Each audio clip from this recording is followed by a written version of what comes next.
Hey, what's up, guys? Welcome into Packers Total Access. My name's Clayton. His name is Tim. He's in Green Bay. I'm in Redneckville, USA, down here in the great state of Tennessee. Some would say the not so great state of Tennessee, but I beg to differ. Where obviously you can check us out on packernet.com. You can find me on Twitter at Packers_access. You can email the show at PackersTotalAccess@gmail.com. You can also text us 865-658-5824. Tim, how we doing, brother? You ready to break down another position group here as we're starting to ease into the offseason of Green Bay Packers football? You know I am, but first we got to talk about our DC potentially getting poached. I mean, how dare you? Exactly. Eric Sutherland in the chat said the Jets have requested an interview with Jeff Hafley for the head coaching job. That's terrible. It is terrible. I agree. But listen, for us, not for half. You know, you don't want to hold anybody back, man. You know. Yeah.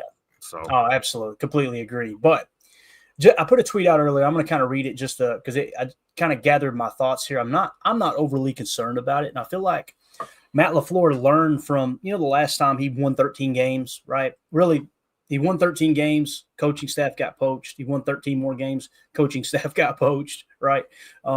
So I think he's kind of learned from that experience because it's something that really bothered the Patriots on the backside. When that whole coaching staff got dismantled, that's when you've seen the dynasty really start to go down. And obviously those coaches didn't have any success anywhere else, right? But without that cohesiveness in the building that Belichick always held together with those assistants, I feel like it really caught up to him. That maybe aged with Belichick as well. But Matt LaFleur, I think, learned from his from his past experience. And what did he do this year, Tim? What was the big move, right? We talked about he got Robert Saleh in the building, right, to help out. Did he think Robert Saleh was going to add this huge value to helping coach the offense and kind of self-scout him? I don't think he looked at it like this is a game changer. It was definitely an asset. But I think it was more along the lines of, let me start putting fillers out for all these other coaches that I've got a lot of respect for, that I got a lot of trust in, and we understand things similarly schematically, right? And it just so happens he's his best friend as well. And same thing with Luke Getsy, right? Luke Getsy was spotted in the building. Lo and behold, you find out that he's been helping as well. But I'm going to share the screen here. I put this tweet out, and this is just kind of my thoughts. I want to do this to so I don't forget exactly what I said, because in the moment it did feel like, okay, this is what's part of the plan, right? So the Jets have requested an interview with the Packers defensive coordinator Jeff Hafley. Matt LaFleur was prepared for this, and quarterback coach Tom Clements retiring. We mentioned that Tom retired yesterday, or at least he stepped away. Was it officially said he retired, Tim, or was he just? I believe it was. Yeah. All right. For real this time. I don't think he's going to come out of retirement again. I think his wife will kill him. So let me kind of give you my take on the defense and the offense. I want to get your take on it, Tim, and tell me if I'm off base or if there's anything I'm missing here. On defense, I put the chances of both Robert Saleh and Jeff Hafley getting head coaching jobs is extremely slim. Obviously Robert Saleh, I think, is being requested to interview with the Cowboys, I believe. And, of course, Jeff Hafley is getting requested to interview with the Jets.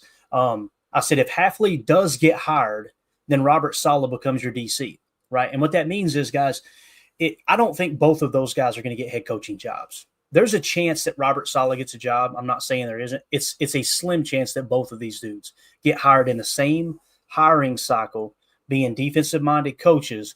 Robert Saleh having struggled, right, with the Jets as a head coach, and that's the position he's kind of interviewing for, right, in Dallas as the head coach.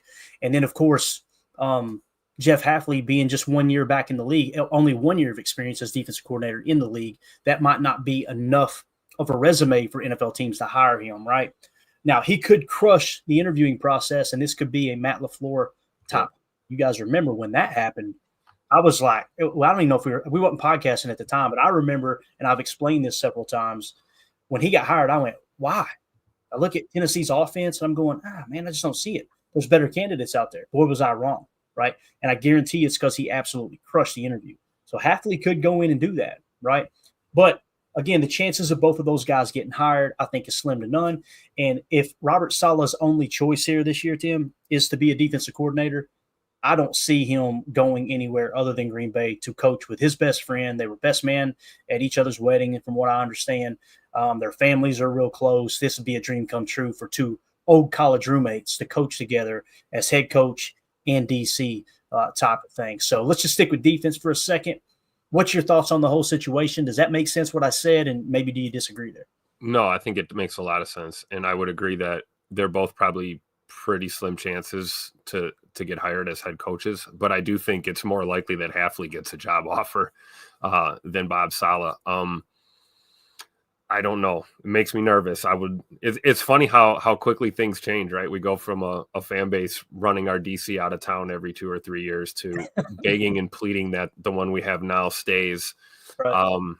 It's crazy. NFL, not for long. It's so true. But I think, it seems logical, right? If we lose one, we get the other, kind of scenario. And, there was logic to bring in Bob Saleh to the facility this year and bring him in a consulting kind of role, is to, get him rubbing elbows at 1265, meeting people and getting to know the staff and people in the building, and, kind of gauging his comfort level with, what Matt's trying to do up here. And I think he was basically laying the groundwork for the position that we're in right now, which is off-season rumor mill hiring tree starting.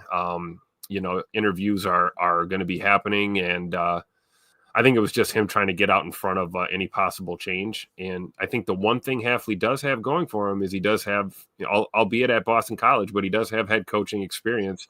And like you said, he probably will crush the interview. So hopefully he's late. Maybe his plane gets delayed or something, and he interview. Maybe he oversleeps because he's hungover or something like that. Right? We're just there you go, out on the town.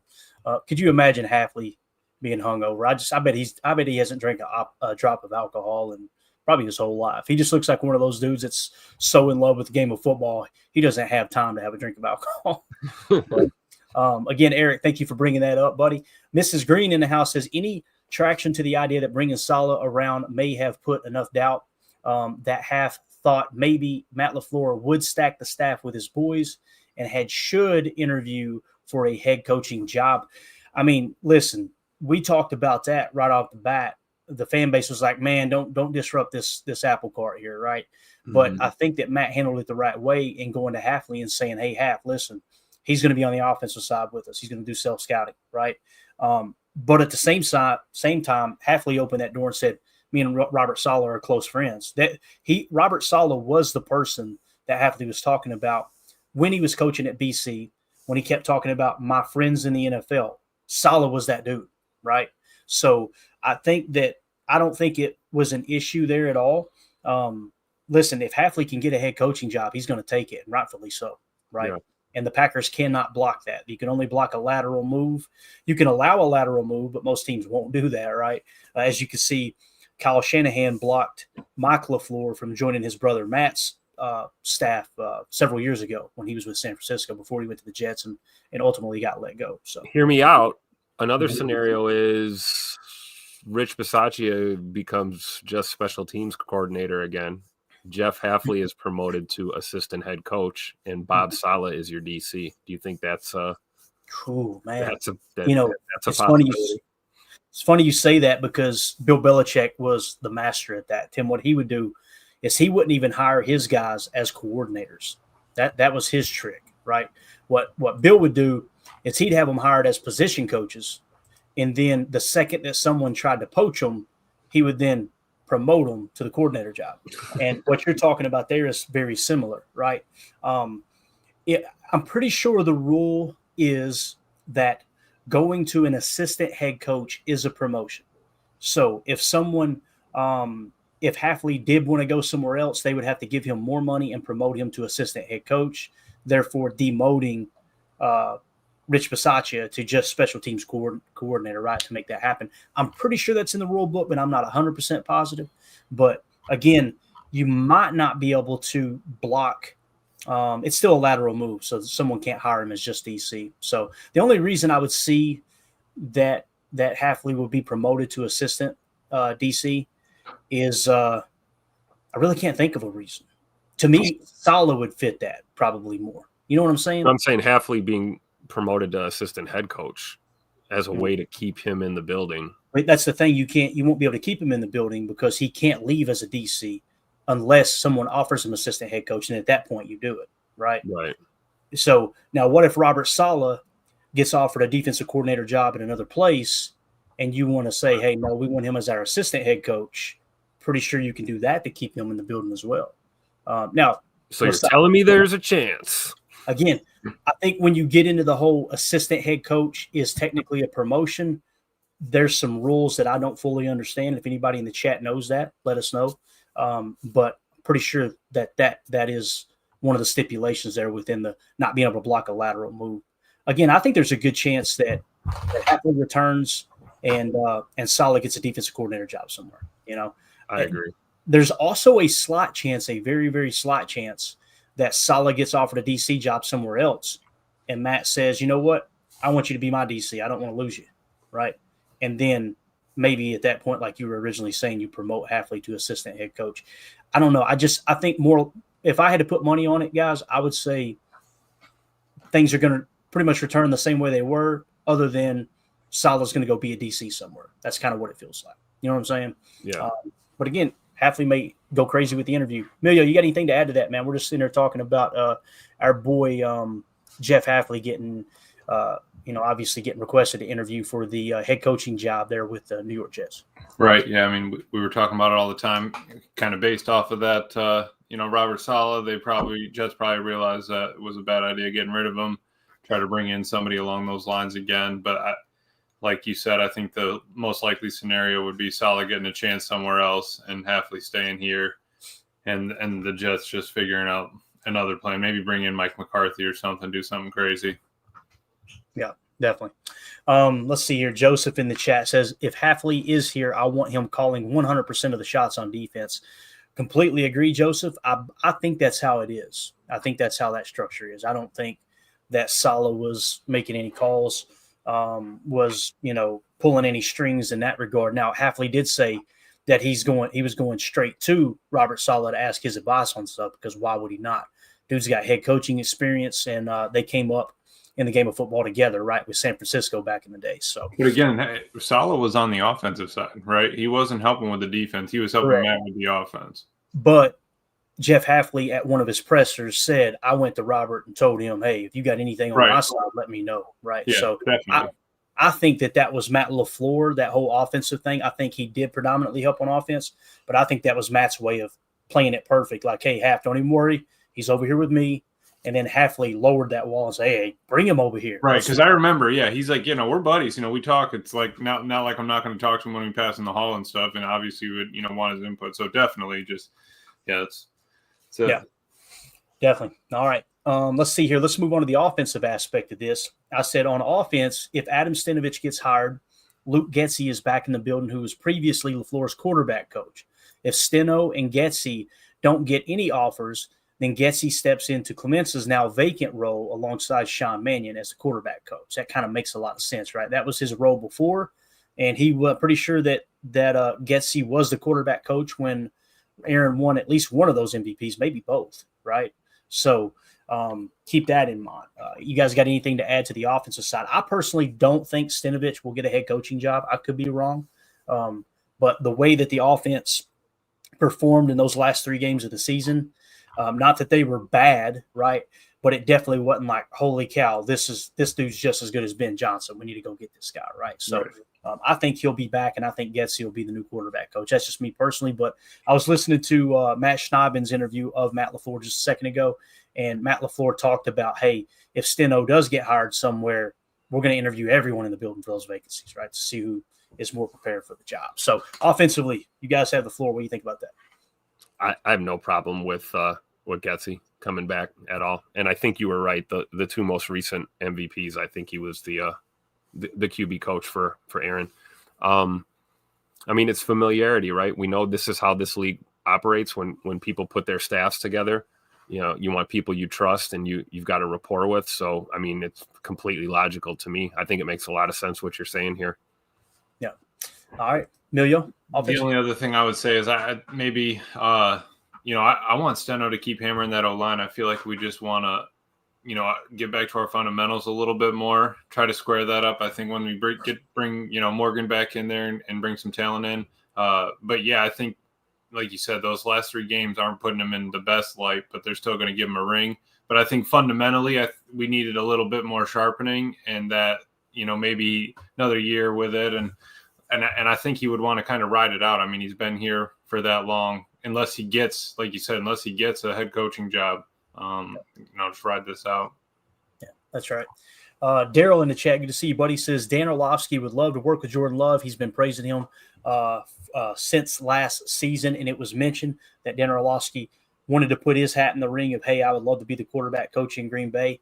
Here's how I feel about it. Somebody asked me on Twitter, and I can't remember exactly how I answered, but I know it was somewhere along the lines of Dan Orlovsky is a brilliant, brilliant, brilliant football mind, right? He truly understands the game. It's obvious that the reason his NFL career never amounted to much, albeit he made it to the NFL, and that says a lot, was because he didn't have the physical tools to be a great quarterback. It seems like his mind, other than running out of the back of the end zone, that one play that we all remember, which Emilio's done 500 times playing online head-to-head. Oh, for sure, yeah. So other than that, he's a great mind. Now, here's my problem. He has zero coaching experience, right, at the NFL level. So the thought of him just coming in and being the quarterback coach just like that, when you've got Luke Getsy, who's already seen MVP caliber quarterback play, with him being the quarterback coach, I struggle with that a little bit. I really do. Now, he could come in and be the next Sean McVay, right, the next Kyle Shanahan, and I'm pretty sure – I think they're friends, if I remember correctly, because he's talked about him quite a bit. I don't know. I personally, that's a no for me, dog. How do you guys feel about Dan Orlovsky as a quarterback coach? Yeah, I'd like him to just stay on TV and talk about He's football. great at what he does. Is he not? That would be great. Yeah, for sure. I mean, for a lot of the same reasons, like you said here in your tweet, right? I mean, vacant role alongside Sean Mannion. Sean Mannion's was brought in here to be kind of like the new guy, the understudy, wants a future in the quarterback room as a QB coach, and clearly they don't feel like he's ready after a year in the system. So I don't think, Orlovsky coming out of the analyst booth and into 1265 is gonna pan out well.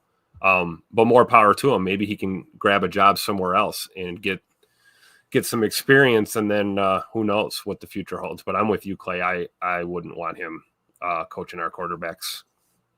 All right. Yeah, I think I'm kind of right there with both of y'all, but I guess I'm not opposed to Sean Mannion kind of stepping up at some point. Everybody's got to get the shot to step up and do it if he's ready. We got a year behind Tom, kind of learn that base, and I would want to give the guy a shot maybe before, unless we find somebody outside that has just some completely. Who was it? Yeah, Joseph was saying it right here. Yep. Yeah, maybe not Dan, but those completely outside takes. Let's get something different in here. Let's not bring back kind of like the Kurt Benkert that's been in the offense, and sort of thing. Let's get something new. But yeah, I'd say I wouldn't be opposed to Sean either, though. Yeah, and if you go externally, like Joseph mentions here, I don't think it's a bad idea. Let me tell you who comes to mind for me right off the bat, and it's a coaching staff, not an individual personally. But I'd go up into Detroit and go, boy, they did some amazing things this year, right? Who can we poach out of their organization to step in? You know what I'm saying? Now, that's going to piss some people off in your organization because they've put in their time and they think, hey, if there is a vacancy that comes open, one of these assistants should be able to step into that role, right? Like Sean Mannion, I'm sure he doesn't like the idea of Luke Getsy just leapfrogging him coming in and taking the quarterback coach when he studied under Tom Clements. And look, I don't want to be a hypocrite. When they brought in Sean Mannion behind Tom Clements, I was the one going, boy, Sean Mannion's getting a first-class, training on how to be a quarterback coach and be one of the best in the history of the game at it, right? So you got that aspect as well. So, but yeah, I'm not opposed to external. And when I think of these dynamic offenses, I think of what Detroit did this year. It's the first team that comes to mind. Like, hey, maybe go in there and try to find a young, bright mind to pluck out of there. And also, let's be real. When you do that, you're getting a little behind enemy lines information about that offense as well, right? Maybe that was your whole plan, Clayton. Come on, that you buttered us up with all that information, and you said I just wanted some behind enemy lines info. Oh, Detroit over there looking for their coaching staff. Like that's the guy I want to bring in right there. You got one of those dirt bags over there crawling around on the ground. We can bring him in here to be quarterback coach, right? So, now listen, if you ain't rubbing, you ain't racing. If you ain't cheating, you ain't trying, right? That's how we roll in the South. Go drag somebody out of that organization, go poach them out of there, and just upset the apple cart a touch. I just can't wait for Ben Johnson to be the hell out of Detroit. That's what I'm excited about. And it's sounding like, I could be wrong, but it's sounding like there's a decent chance he goes somewhere other than Chicago. The big name in Chicago is Mike McCarthy, obviously, here lately.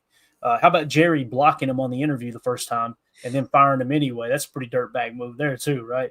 But Jerry Jones, hey, you ain't cheating, you ain't trying, right? Jerry ain't doing nothing new, man. Jerry said it's just he's running that same call sheet he's been running since the 90s. Bro, that AI video I sent y'all the other night of him talking about Mike McCarthy, it broke me down. It absolutely broke me. That was hilarious. Ron Sam in the chat says, Hafley and Saleh are friends. What do you guys think Saleh tells him about the Jets organization? Bro, that's a real thing. I guarantee you he's going to stay the hell away from Woody Johnson's office. Let me tell you about this Woody Johnson guy right here, Bob. He's a different cat, right? Yeah, I think that's real. I really do.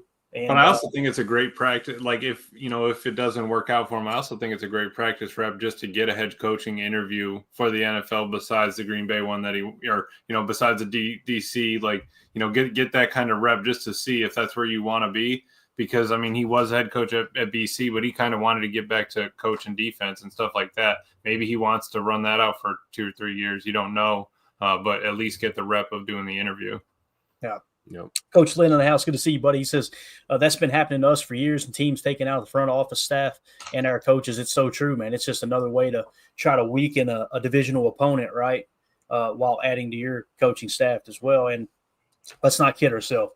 One of the first conversations they're having when they sit down is say, all right, man, so tell me, what do you think are the 3 things that they did really well that most teams don't even think about doing, right? Yep. And try to get that information from behind enemy lines. I think that's a real thing for sure.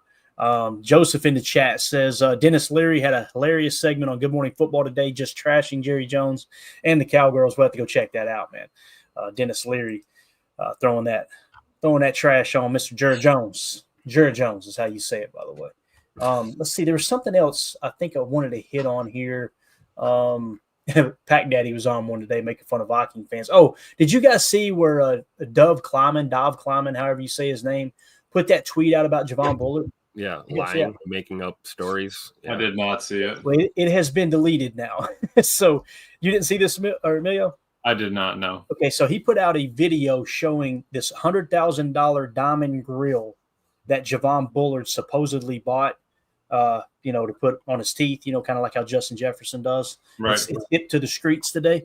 I thought about doing it with some fake jewels. And what would you guys think if I got on here one night and just had the sparkly teeth? That'd be kind of cool, right? That would be kind of fresh, actually. Yeah. Of course you would say that, man. Tim's going, I'll never be back on this show, Clayton, with that dumbass accent shows up on here with a grill. I can't handle that. I thought you were going to say like a corn kernel grill or something like that. You make a homemade one or something. Yeah. Yeah. We could go. What would be the most redneck thing that you Let me think here for a second. Anyway, Javon Bullard said, "This is a lie. Stop making up poopy," is what he said. And of course, Dove just crawled back in his hole and deleted the tweet. So just want to point that out. I thought that was interesting today that he's keeping his ear to the Twitter. Old Javon Bullard is, and ain't nobody going to slander his name. This was a cool response to a Matt Ramage tweet, right?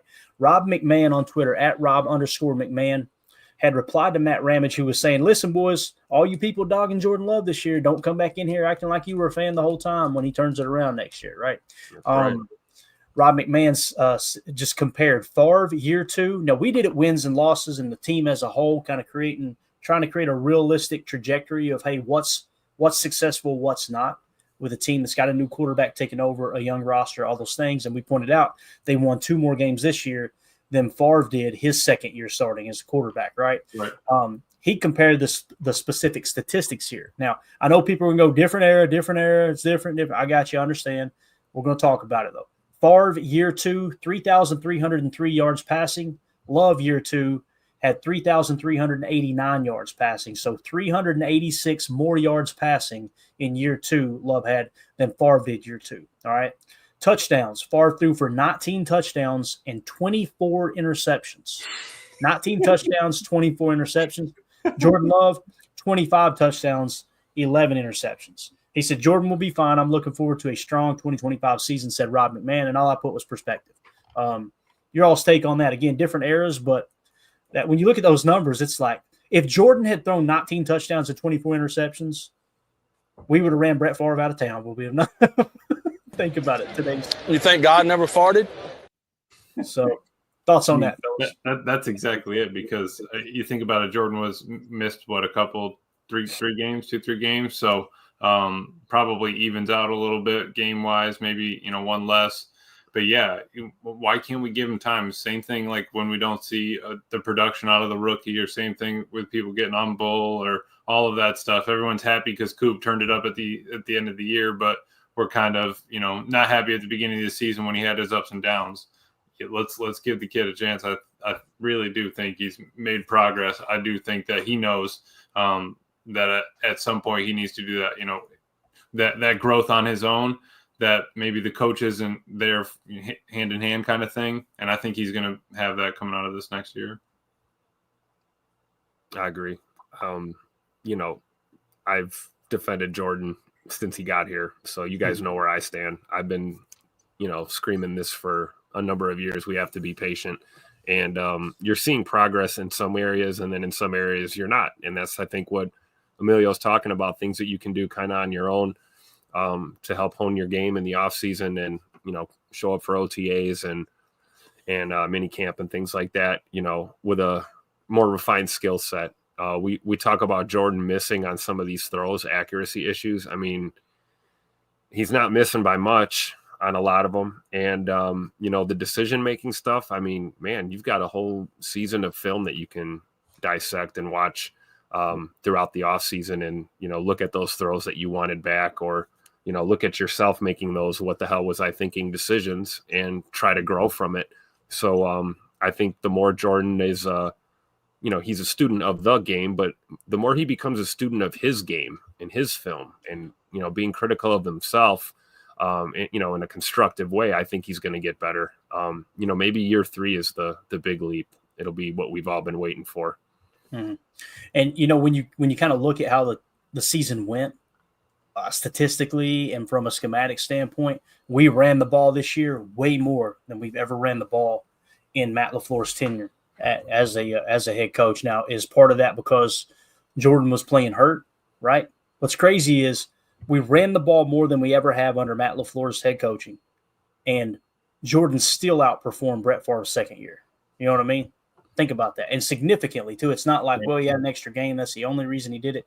Keep in mind, Jordan missed 2 games, too, right? Actually, probably 2.5, I guess, is the best way of putting it, right? So, I really like where we're at. I do, at the quarterback position. And then, like, what's coming around him, too. We were last in the league in drops. That's, that needs to step up around him. Our O-line, we had some pressures. We had, I'm happy how healthy we were through it. We had 15 of 15 starts or something along those lines. But the production at the fundamentals, footwork kind of thing, I think we really need to hone that in, see what Jordan Morgan can do, all that stuff. Yeah, definitely. 2-0 for this says, I love the people that respond to that stuff like Jordan Love is trash or Cope. I just respond with him being 5th in QBR. Like, yeah, and acknowledging in the same tweet, yeah, he had a down year. Pretty wild. He's still 5th in QBR, huh? Interesting. Very interesting. Yep. So, that's and the whole Cope thing, it cracks me up, man. It was like this big catchphrase, right? Cope, copium, all that stuff, right?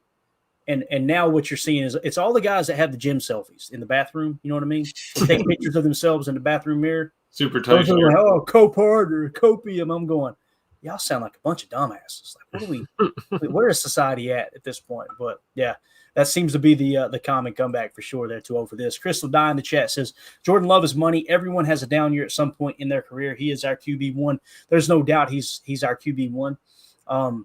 Am I convinced that he's a top 5 quarterback? Me personally, I'm not there yet. Next year is really going to be the tell of the tape. If he finishes outside of the top 15 in what I think are the most crucial statistical categories, as well as the tape, looking at the tape and going, he just looks like he's outside of the top 15, my tune will change real quick. But the thought of him coming back from an MCL this year and trying to play through that all year long, on top of, like Emilio said, with the receivers and the drops and everything like that, I'm definitely leaning towards he's the dude, right? So we'll find out as the year goes on. Coach Lynn, Jordan's that dude, as Rashawn Gary would say, stop playing with him. All right, so it seems like the majority of our viewers / listeners, you've seen it too. they are on board with Jordan here. I was just laughing because Donovan says AFAM smoked crack with his granny. So that's back in the chat tonight. Appreciate y'all bringing that back for an encore. Let's go to the community Patreon channel here. If you guys want to join our Patreon group, it's an awesome group of people, man. It's really forming up together nicely. You can scan the QR code in the upper right that'll send you to patreon.com/Packer Fan Total Access.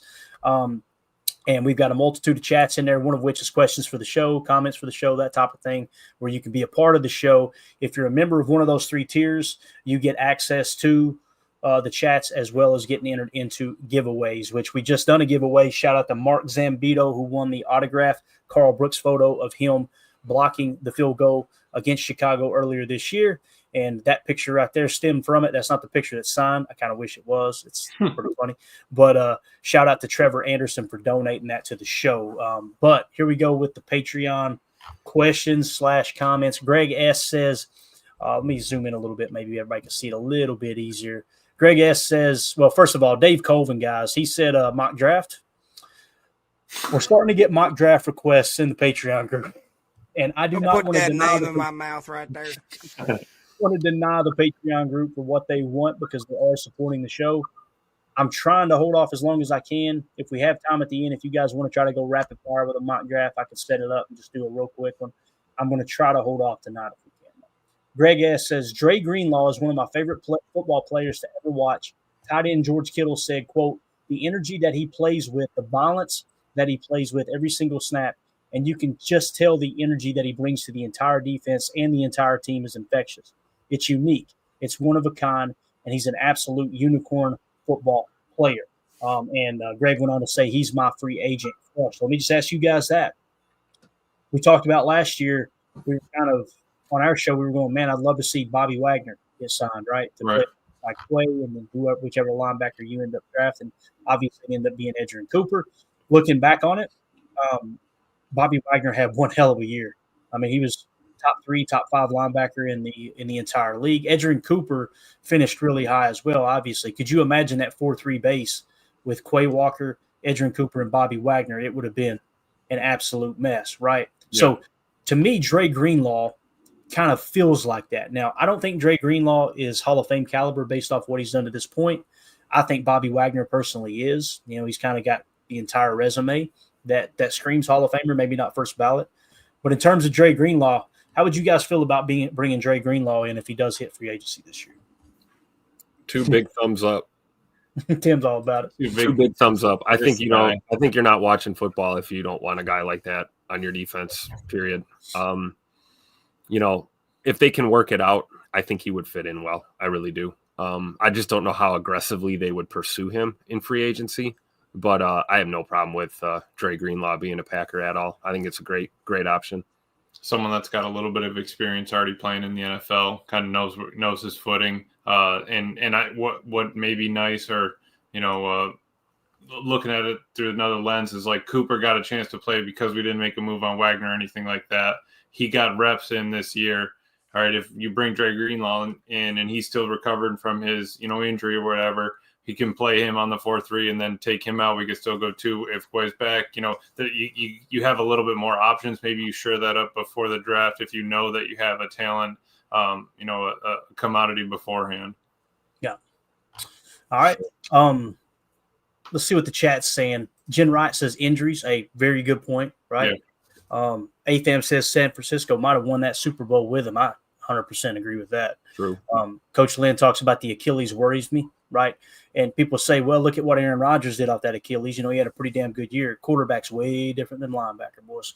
Yep. Lord of mercy, that's a whole different animal there. So, yeah, that's something that comes into play for sure. And, some people would look at that like, nope, not signing him. I'm looking at it, being the cheapskate I am, going with that, drive the value down. Yeah, it's got the yellow tag on it. That's a clearance rack for sure. There you go. Why overpay for Dre Greenlaw when Dre Campbell is available? Says 2-0. Somebody ask him to kindly leave the chat. Oh, man, poor Dre Campbell. Anybody heard from him lately? No.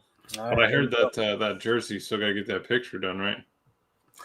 Yeah, we got to figure that out, man. We got to get somebody on that for sure. I got to be honest with you, man. My plate's becoming very, very full with this show now. As it's growing, I'm looking around going, I don't know when I'm asleep. I'm trying to get everything put together. Next time I'll just grab it next time I'm in town. We'll just go do it at the local supermarket. We'll walk in and tell them. Greg S. says Davante Adams, a wide receiver for the New York Jets, has received a run blocking grade of 84.1 from PFF. This grade was given for his ability to block while moving. So I think it's more of like an impact block type thing, it sounds like. That was one of the things, like when you think of Davante Adams, I don't think of him as a great blocker, right? I think route runner, strong hands, smart football player, the master of choice routes, right? That's pretty interesting that his blocking grade was that high, if indeed that is correct by Greg S. here. So interesting there. Kind of checks another box if for some reason Davante does want to come home. Dave Colvin in the Patreon group says X, Jacobs, Robert Saleh, and Luke Getsy all here in Green Bay. I believe we could see some more free agency acquisitions happen because of these guys having insight and influence with players around the league. Good chance this could be a storyline in the offseason. Not saying Saleh and Getsy are going to stay, but what do you guys think? Yeah, I think Robert Saleh could potentially what is it? Is it DJ Reed that played for the Jets, guys? Yeah. Yep, number 3. He was that free agent, right? I like him. Yep. As a cornerback, DJ Reed, 70.7 PFF grade last year, and obviously Robert Saleh probably got a pretty good working relationship with him. If Robert Saleh does stay in the building somehow, some way, that might be a connection there. So very interesting. So appreciate you, Dave. Tim, you got anything to add to that, what Dave said here, man? No, but I do agree with his point that you could see this becoming a storyline as things unfold going forward. So keep your eyes and ears peeled. Yeah, definitely. Jen Wright points out X wants Tate. Emilio, you went on the morning show with us. Did you hear about this? I did not. Xavier McKinney tweeted at Davante Adams, said, hey, pull back up, bro. So on the K Adams. Tay just said he's got to wait to confer with K Adams to make sure the deal gets done. That's all. That's all we're waiting on. I thought we were waiting on the Taco Bell money to come in. Right. All that Taco Bell money you're giving them. I see what you did there, Tim. No, it's the other thing too. I don't know if you guys seen it, but all the Packer fans jumping into Instagram and shouting out to Davante saying, "Come home, come back, come back, come back." I think it's awesome, man. And I've heard a minute amount of fans go, "No, he didn't want to be here. He left." Guys, that is not a real thing. Like he wanted to be a Packer. He got lowballed, disrespected, and they expected him to play the final year of his contract without a contract, and he bucked on them. That's what happened, right? Yep. That's the reality. They came back and tried to give him the bag, and he was like, "Nah, I'm good." When you think about it, he already made that decision of I'm going back closer to home. Grandma's going to be coming to the games. I'm going to play with my college quarterback. Once that story broke about the house that he bought out there, it was like, oh, it's done. He's gone. He's out. Yeah, yeah. So that's kind of how I see that. He would bring veteran leadership. I'm not expecting Tay Adams to come in here and have 1,500 yards receiving. That's just me personally, right? But I think he would be a sure-handed receiver, a great route runner, a very smart receiver that could add to the receiver room. Now, do I think it's going to happen? Probably not. Probably not. So highly unlikely, although I wouldn't even be talking about it if there wasn't a chance, because you guys know I'm very conservative on that stuff with the rumors. It just seems like he's really, really interested in it. 2-0 for this. Davante has been to 2 trash organizations. If he stays in the league, he isn't taking any chances when he knows how good the Packers are. That's something else he mentioned, not on the K Adams interview, but an interview earlier this year, too. He talked about, Packers are a first-class organization. When you go to other places, you kind of see that, right? So I could see that being, playing a role in his decision as well. So anything else on Davante Adams here, guys? As bring Tay in, bring Greenlaw in, spend all your draft picks on the offensive, defensive line. See ya. Super Bowl done. All right, that's going to do it for hour 1. For those of you listening on the pod, we will see you on the other side for hour 2. We appreciate y'all. All right, welcome into hour 2. Let's get it, boys. Let's talk a little draft, a little roster building. Emilio, we covered last night pretty extensively, and I think this morning too, right, Tim? We started to dive into center, did we not? Am I thinking right? Yeah, a little bit. Kind of scratched the surface on the draft and free agency. Yep. So far we've talked D tackle and we've talked center, and then we scratched the surface on cornerbacks. Emilio, were you a part of that conversation with cornerback at all? I'm trying to remember. I just talked about how much I like DJ Reed. But I think we were kind of just floating through the top free agent prospects last time. Got it. All right, so what we're going to pick up here then is the cornerback prospects, if that's good with you guys. Free agent? So obviously, what's that? Free agent or draft? Draft. Yeah. Okay. The cornerback, yeah, prospects, right? Did I say free agent? My bad. I may have said free agent there. We're going to recap the free agents real quick, like in case Emilio, you didn't catch it all.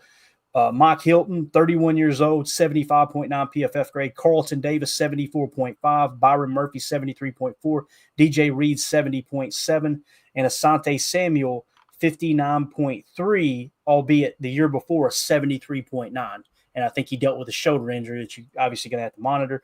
Charvarius Ward last year, 56.2, but the previous year, 84.7. He's 29 years old.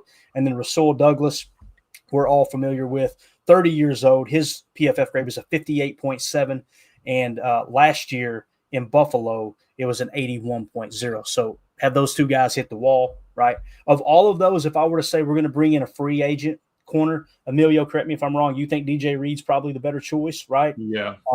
For me, Carlton Davis and Byron Murphy are interesting because Carlton Davis played in Detroit, and obviously Byron Murphy played in Minnesota. Another kind of piggyback off what we talked about earlier. You can strengthen your roster at a position if you can get somewhat of a deal on them, and you're basically weakening the other division opponent while also gathering a little intel on their defense too. There might be a little aspect of that as well, especially seeing that these are veterans. They're not just rookies, right? So, all right, so we got JJ in here talking to everybody. Say bye to JJ. JJ Folkick. All right. Going once, going twice. Y'all ready? Tim, get ready to hit it for me. All right. I need to know. I need to hear the get out of here. All right. And DJ's gone. Hit him with it, Tim. I know you got it close by. Sit your butt outside. Right, take care, Bob. Don't let the door hit you where the good Lord split you. Bye, Felicia. Bye, Felicia. All right, let's look at the draft prospects at the cornerback position and start to dive into that information. I'm sorry. Go ahead. What you got, man? No, don't kick him out. He was distracting us from AFAM. Should we bring him back? Somebody shoot him a message. We'll remove him from the ban list. All right. Yeah, it's hilarious. All right, let's talk cornerbacks in this year's draft, okay? What we end up with, I'm basically charting the top 100 prospects, so the corners that fall in the top 100 prospects. So you're going to hear me say their rank. You're going to hear me say their PFF grade, okay? We've got, 1, 2, 3, 4, 5, 6, 7, 8, 9, 10, 11, 12. It looks like about 13 prospects that fall in the top 100. Why are we doing this? When you color code this stuff, you start to see the chart really sticks out to you. It goes, okay, here's where you're heavy in the draft. Here's where you're light in the draft. Here's where you're heavy in free agency. Here's where you're light in free agency, right? Meaning how saturated is the market and where do you got to really be aggressive? Like last year we talked about, what was it? There was a position group that was very, very thin. I think it was center maybe. And we're like, yeah, probably not going to make a splash there because it's so thin. Safety was a little bit deep. And boy, oh boy, did we jump in it right away, right? And take Xavier McKinney, get the kind of the pick of the litter. But nonetheless, number one, Travis Hunter. These are their big board rankings, okay? Travis Hunter, Heisman winner, absolute dog at Colorado, 89.3 PFF grade. I don't think there's a snowball chance in hell that he's going to be available when the Packers pick at 23, right? So a lot of time there. Next, Will Johnson. He's ranked 6th overall out of Michigan, 6'2", 202. His PFF grade, 77.7. His best year, believe it or not, was 2022 at 88.2. But I want to mention that last year, 2024, he only played 279 snaps as opposed to 550 the year before. But his grade been pretty stable there. Next is my boy Benjamin Morrison. Here's the guy. Notre Dame. Unfortunately, he got hurt this year, right? He was the one that was projected to be the top corner before he got hurt. He's 16th overall on the PFF big board. Mm-hmm. He's 6'190". He's only 20 years old. He'll be 21 probably when the draft hits, I would imagine. His PFF grade 71.4 this year. Like I said, only 314 snaps. However, in 2023, 79.4, and in 2022, a 77.3. Now you're getting in that range where these guys may be available for the Packers. He's a 93 overall and ultimate team on college football too. I'm just saying. I'm just saying. Here's the guy. No, that's not a guy, Tim. Don't you give that any merit whatsoever. None whatsoever. So here we got Jade. I think I'm saying that right. Jade Barron, cornerback. He's a senior out of Texas. He's ranked 27th. 5'11", God, 200 a pounds. 90 grade? He got Wow. a 90.8, second highest rated corner. Now, falling into the 27 rank, right? You go, what in the world? That size, they love that size, right? 5'11" as opposed to 6'2" that we've seen with some of these other guys, right? Now, the year before, 71.5, and then the year before that in 2022, 76.9. So you're looking at a floor of 71.5, a ceiling of 90.8. If he blows up the combine, he's going to skyrocket up draft boards. Emilio, can you tell us anything about him on college football? No, actually, I can't. But I did notice that he's got just shy of 1,000 snaps, so he's kind of pushing what Travis Hunter did. Even though Travis Hunter obviously played offense too, but I like that it was, consistently over 500 snaps. That's huge to see. Yeah, I was trying to see anybody on that Texas defense is welcome in Green Bay, in my opinion. Just dogs. There you go. It's loaded with dogs, no doubt about it. Up next, Trey Amos from Ole Miss, 29th ranked, 6'1", 190, 22 years old, will be 23 at the draft, 85.2 PFF grade, 76.9, and then 71.5. He's gotten better every single year. Very interesting. There's several prospects I noticed out of Ole Miss that I keep finding myself perking my ears up to, especially when you get to wide receiver. There's one particular prospect at wide receiver that I go, boy, if he falls as far as the big board would suggest he would, we know it doesn't mean anything right now. We'll talk about him when we get to the wide receiver room for sure. So Trey Amos and Ole Miss, 29th overall. 31st, Siobhan Revel. Siobhan. Is it Siobhan? How you said? That's what I thought. All right, Dynamite drop in. I'm pretty. Who? I'm pretty sure that's what it is, but yeah, I love the correction for you to only say, I think so. Season 3 token. He's an 88 overall Season 3 card, but you can put a token on him, get him 94. So he's pretty nice. You're an amazing person. You know that, don't you? Do you think Jeff Hafley's got tokens in his office where he can yep, I'm gonna that would be kind of slick. Like, put it on the cornerback, the DBs and stuff like that. That would be nice. Honestly, like we needed help at the linebacker, throw a little token in there. I like it. I swear, Emilio. Crack me up, dude. So again, Siobhan, maybe, Revel, 82.5, and then only 204 snaps. So obviously he had some kind of injury concern. The year before, though, 81.5. Been pretty solid in terms Pretty sure he tore his ACL. Is that what it was? I think so. So that's something he'll definitely be lit up in the red on our draft board, right? Just hey, here's a question. So yeah, there you go. Joseph said in the chat. Appreciate you, Joseph. It was an ACL. Yeah. Next in the 41st spot, you got Darian Porter. All right, 6'4", 200 pounds. Now he's drawing Social Security. He's 24 years old. Okay, and there's going to be Packer fans that say, nope, no way, I'm not drafting him. That stuff doesn't scare me away at all. PFF grade 79.3. Last year 69.7. Year before that 60. He only played 425 snaps. You go Clayton. PFF doesn't look great, right? He's older.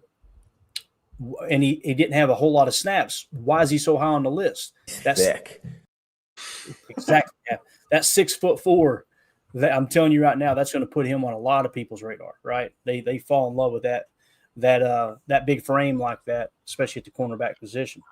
71, you got Zy Alexander, 6'2", 194, 83.5, 63.4, 79.9.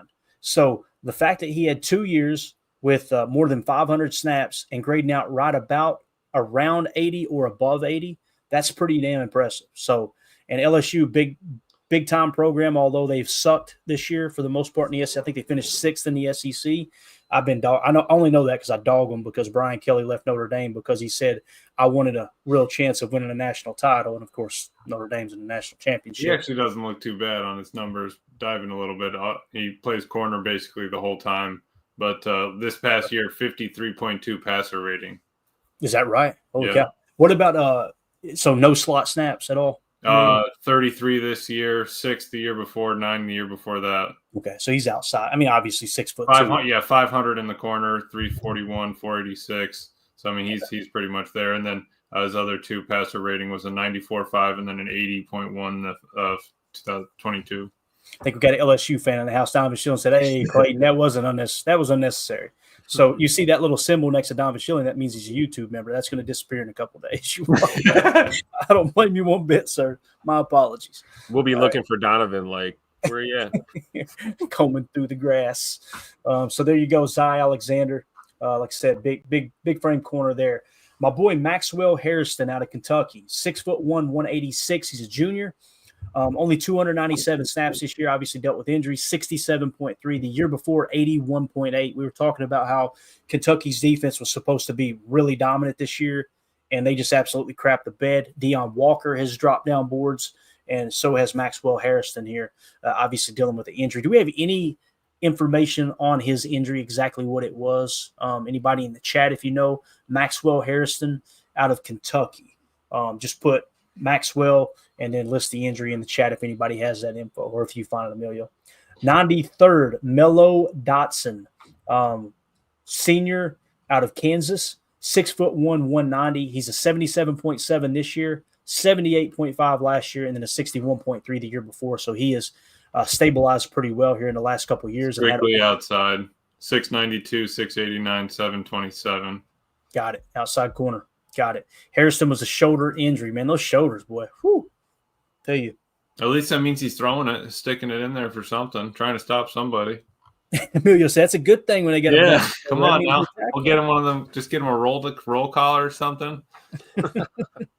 Then we got, you want to take a shot at this name here since you're the linguistic scholar? Azarie. Huh? Who? Azarie Thomas. There you go. Azarie Thomas, 6'2", 198, junior out of Florida State, going to be 21 years old this coming year. So he's sitting at 20.6 years of age. PFF grade 75.3, 75, and 65.2 this year. Holding strong with a 75.3 with 755 snaps. Pretty darn impressive. So those are your top corners in the upcoming draft. We can scroll up, down, sideways, anything y'all want to see here. Tim, you have the floor. Any of these guys catch your attention? And you know, when you see their ranking, what do you think? Do you look to take one of these guys with the 23rd pick? When you look at the depth here within the top 100, are you better off waiting until the second or third round? You know what I'm saying? I think it depends on, are we looking boundary or slot first when we're prioritizing corner? And I would think we're probably thinking, you know, slot first would be my gut reaction, you know, some depth behind Bullard. But the fact of, you know, Jair kind of being a question mark here, basically 1 foot out the door, do we go boundary sooner? So I think that's going to have some bearing on, you know, where you want to look first. But, you know, there's a couple, I haven't gotten deep enough into the dive to really recommend anybody that I've studied yet. That's kind of on my homework list for this weekend, but we'll see, man. There are a few I think we probably could double dip at corner in this draft if the board fell the right way, but I don't know about first round pick on a corner. Tim, if you're asking for a slot out of these top 100s, honestly, it looks like Jahdae Barron would be Let's go. I was hoping you would say that. Yeah, our boy here, 2024, he had 124 in the slot, 679 outside. In 23, he had 389 in the slot, 43 outside, and 154 in the box. And then in 2022, he had 382 in the slot, 138 at corner, and 179 in the box. So he plays all over. I'd like to watch a little bit of his tape. I think he could be put a little star next to him. Yeah, 5'11", 200 too, kind of, you know, built like a Bullard almost, dog in the slot. Yeah, I like it. Yeah, I'm with you, Emilio. Let's watch some tape. I'm gonna put a star next to his name. We might have found a slot. I got you. All right. So besides that, pretty much everybody else is an outside corner here. Like snaps are. I mean, nobody else really is cracking over 50 in the slot. You know, maybe 25, 50 max. Gotcha. And listen, we may need an outside corner if Ja's gone, right? So I know we have mentioned, hey, we need a slot. We need a slot because Bullard may be that dude. He plays better in the slot than safety, but it doesn't hurt having a second slot on the team where if you have an injury, you don't have to shuffle everything around, right? Got Jake in the chat. He says, Trey Amos, season boys. So, Emilio, click on Trey Amos, 85.2 out of Ole Miss. He's right below Jahdae Brown. Aaron Sutherland, I just need to point it out. He has been saying Amos since like the beginning, and I thought he was trying to call Amos back into town. I thought he was trying to call our boy Amos that's already played for us, but no. Okay, I got you, Eric. I see. Let's do a little dive. Good stuff. Pulling him up. Passer rating last year 54.5. Year before 77.3. Year before that 79.4. Strictly an outside corner. 759 last year, or this 24, 305 2023, and 505 2022. All right. Did you read off the where he actually lined up? Is it just predominantly outside at 6'1"? Yeah. The 759 was this past year. 2 in the slot. All right. So I'm going to put an O next to him, and I'm going to put an S next to Jahdae just to kind of give us an idea. Mm-hmm. Any other of those corners we talked about, Emilio, kind of grab your attention, man, before we move on to the next topic here? Okay, not really. I do. The only other thing would be the Darian Porter, just size wise. You know, he's the only is that right? His passer rating. How many snaps did he have this year? His passer rating was a 4.7. Was a what? 4.7. Holy cow! So, I mean, you're talking about shutdown right now. He played at Iowa State, right? What kind of competition did they play? 344 snaps outside. And then the 2 years before that, he only had 101 and 141. So obviously he didn't play a lot. Looks like, a kind of a late bloomer or, late playing time growth. And hey, if he maybe slips, if that's one of the ones that kind of falls through the cracks and you pick him up later on, that's not a bad deal either. Right. I like it. All right, cool. That's the cornerback position. Anything else, fellas, on the cornerbacks here that you want to hit on before we keep this train moving? I think we keep the train moving. We got time. All right. Anything you guys see in the chat market, we'll light that up and kind of lean on the chat for a little bit. I'm going to go ahead and pull up the free agent list for wide receivers according to PFF. Again, they don't have their entire free agent board or draft board created yet, but let's just kind of start to take a look at the wide receiver position since we got a little extra time here. All right. This receiving is tough. Yes, it is, Brett. So here are the top wide receivers. Let me actually get this filter cleaned up here real quick. Give me just a second. We were not prepared. All right, here we go. Wide receivers in this free agent class here that we got coming up. Obviously, T. Higgins is at the top. PFF grade 88.2 this year. Fifth highest graded receiver in the game according to PFF. It says Higgins rarely missed playing time over his first 3 seasons, but has unfortunately been bitten by the injury bug in back-to-back contract years. That said, when Higgins has suited up so far in 2024, he has consistently produced at a high level. The 4th-ranked player in PFF's free agency ranking last season, Higgins figures to be one of the most sought-after players on the market again in 2025. Listen, I'm talking about this because this is the name that everybody keeps talking about, right? It's like the buzz name this year in free agency when it comes to Packers fans wanting a number 1 receiver.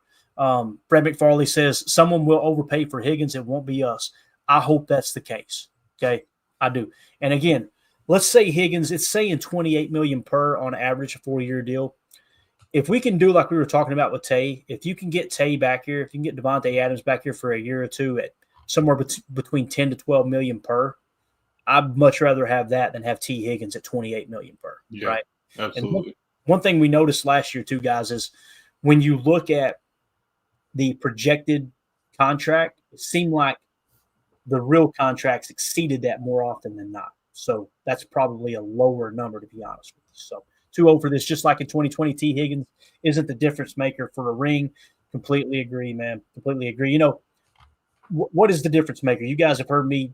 You're probably tired of hearing me say 3-tech, right? Like that's the thing that's in my mind. Like that's how you're going to take this team to the next level. You got to solidify your center position, and you've got to go get a 3-tech. You got to get a true 3-tech, and it doesn't mean that they're going to come in and just absolutely take over as a rookie, but you've got to continue to keep looking for that dude.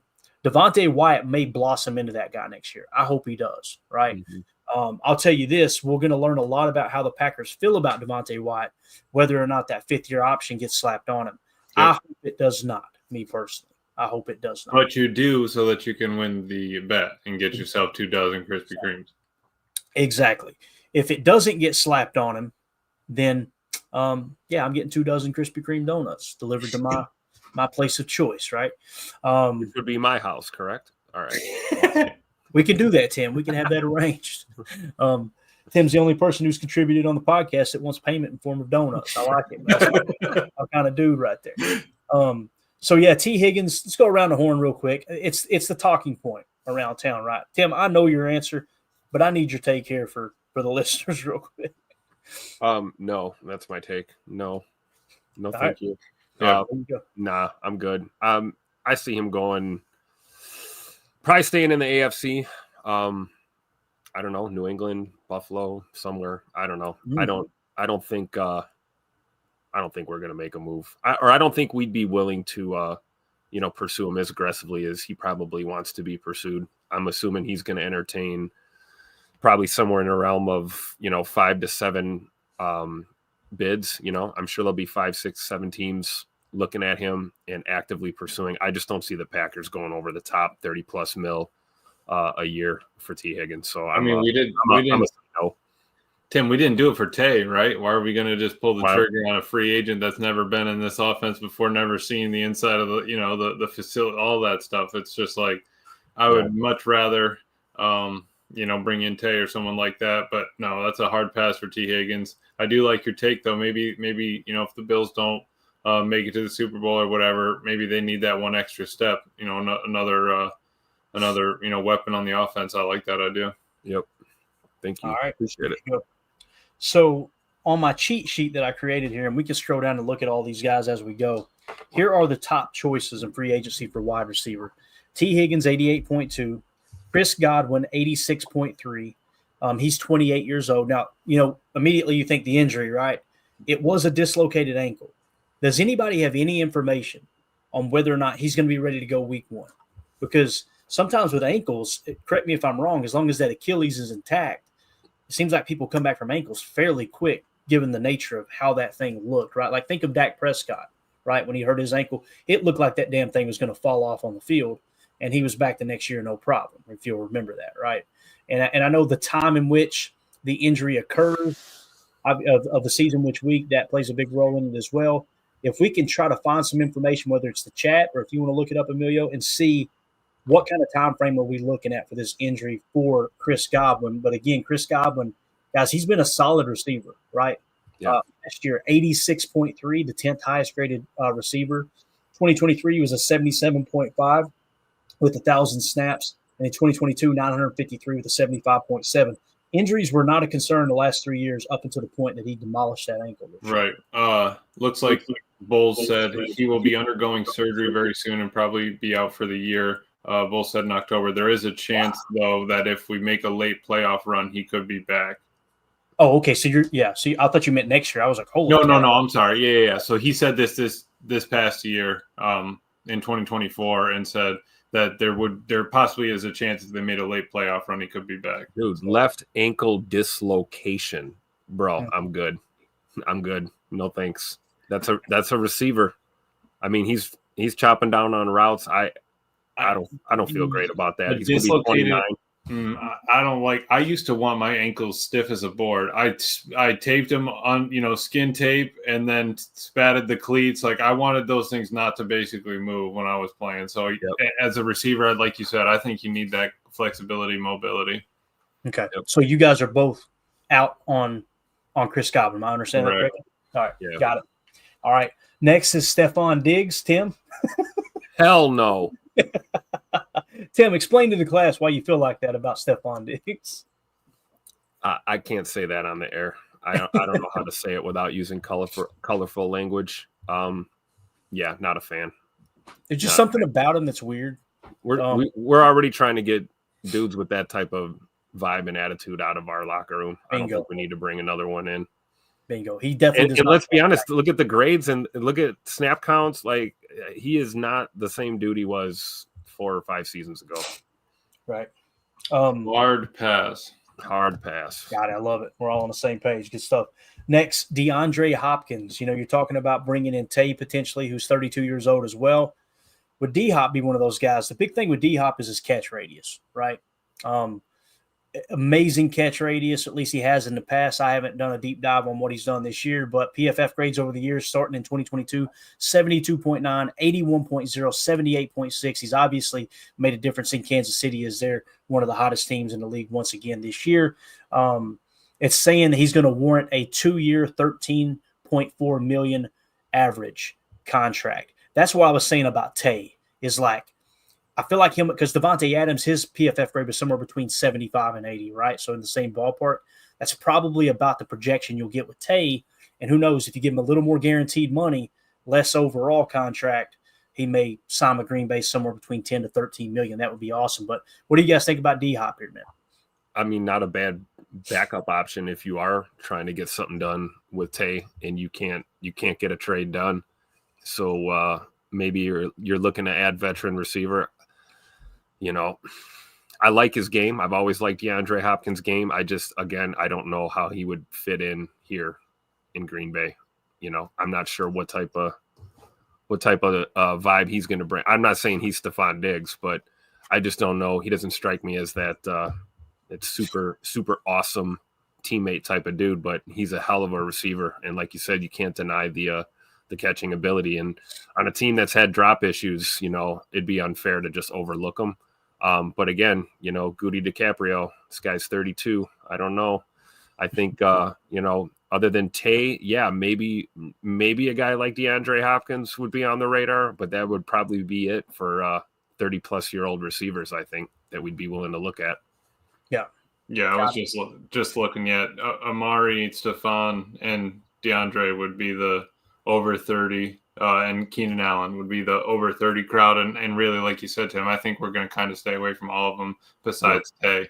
You know, if you're going to bring in someone that late, it's either you're right there, but why are we going to have him go through and have to learn the whole new offense and all that? So I like it. No.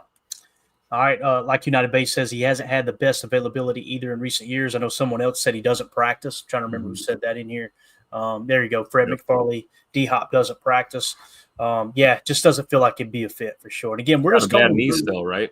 Still kind of questionable with his knee. Yeah, I wouldn't doubt it one bit. I mean, you get upwards of 30, man. You're always going to have a knee, right? That's just so rare that a receiver. And the thing is, D-Hop has never been this overly athletic dude. His big thing just super, super sticky hands. I mean, exactly. Super sticky. Yeah. On my knee. Next on the list is Marquise Hollywood Brown. He's 27 years old. He's the youngest in this little cluster right here that we're on. 76.5 PFF grade, but only 45 snaps as he got hurt this year. It says Brown was expected to be a marquee addition, no pun intended, right, to a Chiefs receiving corps in need of playmakers, but instead missed almost the entire season with a shoulder injury. But there's no better time to prove your value than during a chase for the number one seed over the final month of the regular season and through the playoffs. Brown posted a PFF receiving grade between 68.1 and 68.7 in each of the past 3 years, giving teams an indication of what he brings to the table. So again, not a crazy high PFF grade. Correct me if I'm wrong, guy. Wasn't there a little drama with him too? Or am I remembering that right? Because I think he's related to Antonio Brown, one of our favorite followers on Twitter. If you guys are not following Antonio Brown, my God. Yeah. That dude, he is out there for sure. But Marquise Hollywood Brown here, man, what do you guys think about that? They're saying 2 years, $9 million per. I think it's a no for me, to be honest with you. Yeah, it's a meh, leaning towards a no for sure for me. Nothing really exciting here. I feel like he has that kind of explosiveness, but I think that we have explosiveness in our wide receiver core. I don't think that's exactly what we are looking for to bring in, though I guess I wouldn't be completely opposed to it. Age-wise, production-wise, cost-wise, that's not terrible. Yeah. We got Marquell Randall with the super chat. Thank you so much, bud. Appreciate you. He says, off topic, would like for the Packers to steal Eagles O-line coach Jeff Stoutland with a promotion. Most Pro Bowls by all position coaches in the league. Look at that. Where would, obviously. Well, that totally deserves one of those. Here's the guy. Yeah. I mean, that is a great pool, Marquell. Thank you for pointing that out, man. Now the question becomes, if he's the O-line coach, he would have to be an OC for us, right? For sure. So that might be thinking outside of the box, like we talked about, if for some reason Adam Stenavich does get a head coaching job somewhere, I don't foresee it, but if it happened, those are the type of guys we're talking about, right? Bring that dude in who's just like, okay. Now, does his system fit what we're trying to do? I don't know. Jalen Hurts, it's more of a six-back offense, right? That RPR look. And obviously Kellen Moore came in and adjusted to the six-back offense as the OC. So, maybe he's versatile enough to be an OC. I don't know. I think it's a long shot, Marquel, just because of where he's sitting at as an O-line coach and the fact that I don't think Adam Stenavich is going to be highly recruited as a head coach. I could see Steno being one of those guys that I think he's a great offensive coordinator. I'm amazed at how many Packer fans don't like him. I'm like, this dude, he stepped right into having one of the best offensive lines, like coaching one of the best offensive lines as offensive line coach, and then went right into OC. You got another top 10 offense. Like, we know Matt LaFleur runs the offense. That's evident, right? But I don't think there's anything there with Steno that suggests that he's a bad coach. I just don't think he's head coaching material. You know what I'm saying? Yeah, I agree. I think Marquel with a good pull, like you said, Clay, because, we always say, get this guy out of here. We don't like this person, but nobody ever has a name that they can bring to the table as an example of who they'd like to bring in. So here's Marquel doing good work here, giving us a name for our hot list and at least someone to keep an eye on, considering, most Pro Bowls by all position coaches, someone clearly looking for a promotion. We'll see how things pan out. It's good to have options and at least know what they are. Mm-hmm. Right. Emilio, anything to add to that super chat, man? Anything at all? No, man, I think it's a great idea. And that's kind of the stuff we're going to need, like Tim was saying, and you were saying, we just got to have other options. You have to have backup plans. Obviously, I'm sure Matt and Goody have a couple backup plans, like if that Steno thing does go through or anything like that. So maybe get a couple, the Lions O-line, all that sort of stuff. You want to look around who as well. I'd even wouldn't be opposed to the Ravens. It'd be a different take, different sort of idea, but those sort of teams that are able to churn it and move the ball down the field. Yep, got it. 2-0 for this. We wouldn't have the Kraft sneak without Steno. I believe that. I believe that with everything in me. You know how they came up with that play, right? Huh. Well, Kraft didn't. It had Tucker to go be. through It had to be the day they pulled up in this thing over at 1265. I love it. He said, "Coach, I can do it." And Matt's like, "All right, show me." Yeah, that's Matt yelling, "Steno! We're sending Tuck under center." Oh man, when they ran that the other day and they got 6 or 8 yards on a QB sneak with Tucker Kraft, all I did was ran it twice on them. Yeah, I just tweeted it out on that 8 yard or 6 yard and whatever it ended up being measured at. I tweeted it out and put forklift certified. That's all. I love it. Yeah, that's a cool play, man. And they said that Tucker went to the coaching staff. It was his idea when they first ran it way back in the season, early in the season. He said, "Hey, man, I play quarterback. I can do that. I can take that snap." I love it, man. Absolutely love it. So other receivers, just to kind of mention here, Darius Slayton, 28 years old, 59 PFF grade. Keenan Allen from Chicago. To me, boys, he looked like he hit the wall this year. He looks so slow to me. And again, previous PFF grades, 84.4, 86.3. This year, he dropped all the way to 64.4. He's 32 years old. And that's pretty much all that's in the top 50 in terms of wide receivers, according to PFF free agent list. If you want to go check that out yourself, that's the site that we were on right there. So let's go to the chat. We'll wrap up in here. 2-0 for this says all kicker mock draft tonight, boys. There you go. Let's do it. I'm just so glad McManus is our kicker, and I pray to sweet baby Jesus they bring him back, man. That's something that's just out of sight, out of mind if they bring back McManus. And I don't know if they will. I really don't, man. You got Alex Hill, right, Tim? We talked about him. He's been on the practice squad. They obviously seen something there to kind of set him as the international player. That's the international designated player, I believe. But man, I think if you let McManus walk, I think we're going to look back next year and go, crap, we're right back in the same shape we were in. Yeah, I agree. I would try and keep him around at least one more year, see if Hale's on the right path, and then giving us a chance to go on a run here. Because clearly, I've said it before, I'll say it again, you don't appreciate your kicker until you don't have one. We've talked about that before. We learned that lesson the hard way this year. We sat through a season of Anders Carlson last year. I really thought they were committed to him, and they were committed to Anders, and it turned out, boy, were we wrong. So I think if you've got a sure thing, which you do with McManus, I think you pay that man and you keep him in Green Bay as long as you can. They don't have a market value for Brandon McManus or any of these kickers. The kickers that are becoming available, though, Nick Folk in Tennessee was the only person that had a higher field goal percentage than Brandon McManus this year. He's 40 years old, though. Brandon McManus is 33. His average annual value was $3.7 million. Matt Prater with Arizona, $3.7 million. Then it drops down to Eddie Pinheiro, $2 million flat. Michael Badgley, $1.2 million. Joey Sly, $1.2 million, and Brandon McManus, $1.2 million. So it honestly looks like somewhere in the $3 million range if you want to just keep him from hitting free agency. I think it's money well spent. I don't know about you guys. Yeah. I mean, yeah, we can't be mad just because he missed one of the last kicks of the year.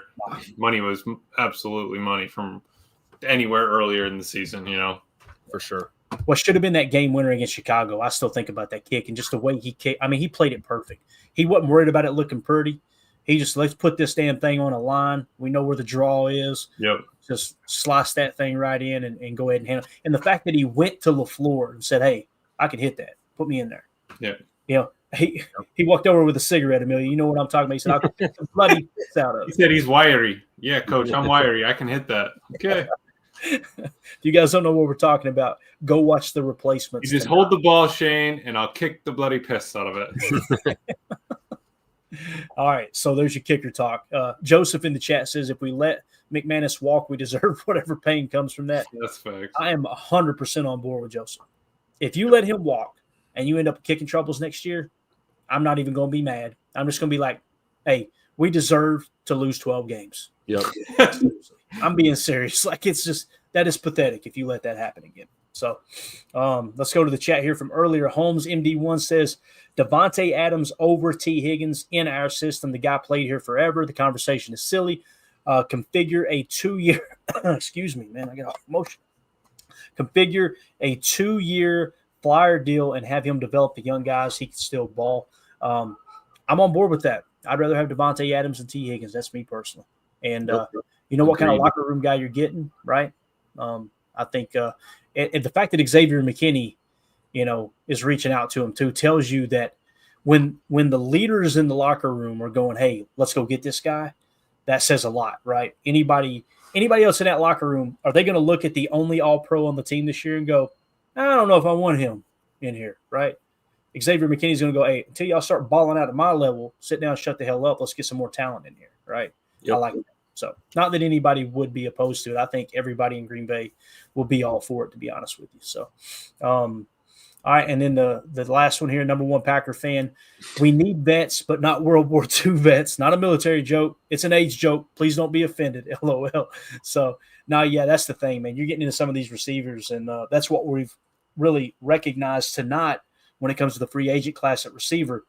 Outside of T. Higgins and Chris Godwin, who were a little concerned about the ankle, I mean, you're talking about 31-year-old Stephon Diggs, 32-year-old DeAndre Hopkins, 30-year-old Amari Cooper, and 27-year-old Marquise Hollywood Brown, which we know Marquise Hollywood Brown is kind of a little bit of a head case himself. So there you go. All right. Well, we'll do in the morning, Tim, for Good Morning Lambeau, we will dive into the receiver prospects and kind of talk about, hey, here's the top receiving prospects going into the draft. I'm going to work on tonight the guards and explain what I mean by that. We were kind of talking offline, me and Tim were earlier. I'm going to get your take on this, Emilio. We looked at the center position. Were you a part of that conversation at all, Emilio, the centers? Don't believe so. But okay. Here's what we got. Drew Dowman, center from Atlanta, is set to be a free agent. 78.8. He's 26 years old. All right. That's right. We pulled up one. He was like the one guy, right, from Atlanta. Yeah. He can run block, but he can't quite pass block yet. Yeah, 78.8 was his overall PFF grade in Atlanta. All right, so he's kind of, in my opinion, he's the dude that if you were to say, let's go sign a free agent center, that's the only one on the list that really grabs my attention, other than Tristan Colon Castillo, 71.0 out of Arizona. He's a guard, but he's listed on the center list, which tells me he's got some history playing center. So keep that one in mind. The others were Ryan Kelly, 31 years old, 67. Coleman Shelton, sounds like a country singer, 29 years old, 66.4. And then another guard, Brock Huffman, at 66.3. Here's what's crazy. 0 centers in the top 100 of NFL draft prospects. 0. Yep. Now, last year, you've seen them; they were everywhere, right? We have multiple on our Frazier, Powers Johnson. Yeah, here's some names right here. Powers Johnson, Zach Frazier, Christian Haynes, Cooper Beebe, Cedric Von Prawn, Bo Lemmer, Zach Zinter. All these guys pretty much falling in the top 100, right? So this year you don't have that. So what's that tell you? Probably going to have to move someone from guard or another position, or give Jacob Monk a legitimate shot to win center, or go out and get Drew Dalman.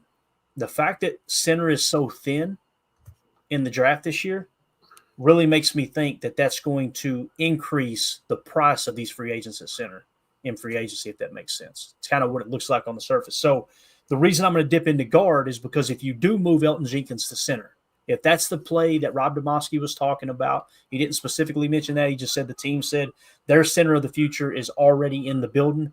If they're talking about Elton, or they're talking about Sean Ryan, or they're talking about Jake Monk, we've seen what happened in the Eagles game. You better get another guard in here, right? So I'm going to go through tomorrow morning and kind of deep dive the guards, both free agency and the draft, and kind of see if there's anything there, if that makes sense. So Drew D in Super Chat, appreciate you, buddy. I don't think we should overlook Slayton. If he had better quarterbacks, then he would have a better PFF grade. He could be a 1,000-yard receiver with us. Talking about who was that? Darius Slayton? Is that who it was? Mm-hmm. Yeah, saying, I'm sure he did help out Daniel Jones. That's why Daniel Jones is now the backup. That's a good point. His PFF grades since 2022. All right, keep in mind he's 28 years old. 66, 67.5, 59.0. And what Drew's talking about is he's had booty cheeks at quarterback, right? So right. It says shaky quarterback and offensive line play have arguably limited Slayton's production during his time with the Giants, which is unfortunate for a player who is a threat to break off an explosive play at any moment. The former fifth-round steal nonetheless had 4 seasons of at least 700 receiving yards on 15 yards per reception over his first 5 years in the league, which is harder to do when the quarterback has little time to wait for longer developing routes downfield. Slayton is also the Giants' 2024 Walter Payton Man of the Year nominee, showing he'd be an asset to any locker room. So kind of a good locker room guy. They're projecting him at 3 years, $12.5 million per. Me personally, I don't want him for $12.5 million. But I think Drew makes a great point here. Go ahead, Amelia. You were going to say something, I think. No, I think I price-wise, no, but I like Drew's take here, and that's what I'm saying. Like he's just had Daniel Jones. Let's get him a quarterback that can spin the rock, and we can go from there. But then it's just that my only thing is if you bring in a young gun, is it going to crowd the room? Is it going to be a progress stop, or where are we going to be on that sort of thing? That's where it's like if you bring in a veteran, kind of knows his position. Ease into it. He's maybe taking a couple of those veteran rest days during the year and beforehand. Let the the younger guys keep getting those extra reps. Would be my only other thing. Yeah. Go ahead, Tim. No, I agree. I agree with what Emilio said there for sure. I mean, the money doesn't look right. Everything else does, though. I think. Drew's got a good point there, and clearly, Slayton seems like a dude that's kind of would fit in here. The Packer way, he would fit the mold in that locker room. We talk about the on the field stuff too, but we know that there's I don't want to say issues, but we've got to solidify that leadership going forward. Yep. And you'll notice that the 2 free agent signings we made last year, that we really made the splash with, both of them team captains coming in. Yeah. Right? So the C on their chests, just do it. From a deployment standpoint, the reason I kind of go no to Darius Slayton, whose spot's he going to take on the field? Yeah. Right. Christian Watson's going to be out. We know that for a significant amount of time next year, right? Would you take, let me just do this rapid fire and we'll wrap up. Would you take Romeo Doubs off the field for Darius Slayton? No. Same. Negative. Okay. Would you take Jaden Reed off the field for Darius Slayton? No. Negative. No. Same.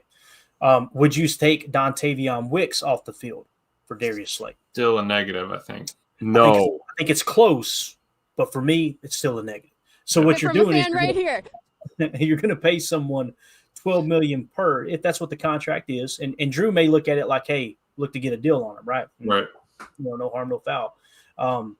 But yeah, I just now you're going to have injuries, and we know that Tay Wicks played a lot of snaps last year, even though he was the number 4 receiver. But for $12 million per, you're putting that dude on the field every snap, right? Or trying to at least. So that's my only issue. That's where I'm like, even if you're paying Tay 10, he knows that he's not getting every snap. He doesn't need to be that every down receiver. He can be choice receiver, know those kind of routes you need it on third down look or something like that.